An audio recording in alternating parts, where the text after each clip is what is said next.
अद्भुत, आश्चर्यजनक, रोमांचित कर देने वाली कहानियाँ और किस्से, ब्रह्मांड के अद्भुत रहस्य और उससे जुड़ी बहुत सी अनसुलझी कहानियाँ और किस्से। तो दोस्तों, स्वागत है आपका अद्भुत रहस्य यूट्यूब चैनल पर। दोस्तों, आज के हमारे वीडियो में हम आपको बताने जा रहे हैं कि आखिर महादेव क्यों आए महाकाली के पैरों के नीचे। जी हाँ दोस्तों, अगर आप जानना चाहते हैं कि महादेव महाकाली के पैरों के नीचे क्यों आए, तो हमारे इस वीडियो को अंत तक जरूर देखें। भगवती दुर्गा की 10 महाविदाओं में से एक है महाकाली, जिनके काले और डरावने रूप की उत्पत्ति राक्षसों का नाश करने के लिए हुई थी। ये एकमात्र ऐसी शक्ति है जिनसे स्वयं काल भी भय खाता है। उनका क्रोध इतना विकराल रूप ले लेता है कि संपूर्ण संसार की शक्तियाँ मिलकर भी उनके गुस्से पर काबू नहीं कर पाती। उनके इस क्रोध को रोकने के लिए स्वयं उनके पति भगवान शंकर उनके चरणों में आकर लेट गए थे। इस संबंध में शास्त्रों में एक कथा भी कही जाती है। दोस्तों, ऐसा कहा जाता है कि दैत्य रक्तबीज ने कठोर तप के बल पर वर पाया था कि अगर उसके खून की एक बूंद भी धरती पर गिरेगी तो उससे अनेक दैत्य यानी कि अनेक रक्तबीज पैदा हो जाएंगे।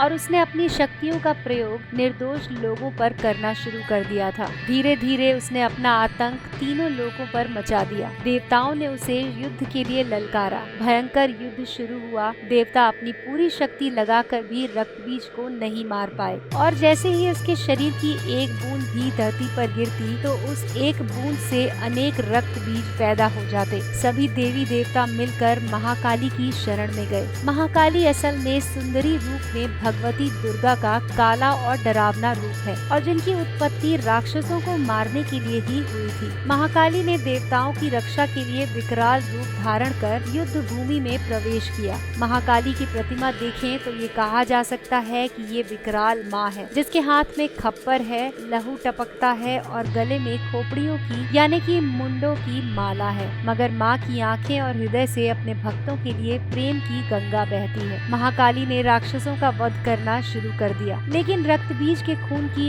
एक भी बूंद धरती पर गिरती तो उससे अनेक रक्तबीजों का जन्म हो जाता, जिससे युद्ध भूमि में दैत्यों की संख्या बढ़ने लगी। तब माँ ने अपनी जिह्वा का विस्तार किया। दानवों का एक बूंद खून धरती पर गिरने की बजाय उनकी जिह्वा पर गिरने लगा। लाशों के ढेर लगाती गईं और उनका खून पीने लगी। इस तरह महाकाली ने रक्तबीज का वध किया, लेकिन तब महाकाली का गुस्सा इतना विकराल रूप ले चुका था कि उनको शांत करना जरूरी था। मगर हर कोई उनके समीप जाने से भी डर रहा था। सभी देवता भगवान शिव के पास गए और महाकाली को शांत करने के लिए प्रार्थना करने लगे। महादेव ने उन्हें बहुत प्रकार से शांत करने की कोशिश की, लेकिन जब सभी प्रयास विफल हो गए तो वो उनके मार्ग में लेट गए। जब उनके चरण महादेव पर पड़े तो वो एकदम से रुक गईं और उनका क्रोध शांत हो गया। आदिशक्ति माँ दुर्गा के विविध रूपों का वर्णन मार्कंडेय पुराण में वर्णित है, और यही कारण है कि महादेव महाकाली के पैरों के नीचे आए। तो दोस्तों, ये था हमारा वीडियो। हम आशा करते हैं कि आपको हमारा ये वीडियो जरूर पसंद आया होगा। आप अपनी राय व सुझाव हमारे वीडियो के कमेंट सेक्शन में लिख सकते हैं। हमारे इस वीडियो को लाइक कीजिए तथा अपने दोस्तों और परिवारजनों के साथ जरूर शेयर करें। अद्भुत रहस्य, आश्चर्यजनक कहानियों और किस्सों के लिए देखते रहिए अद्भुत रहस्य चैनल।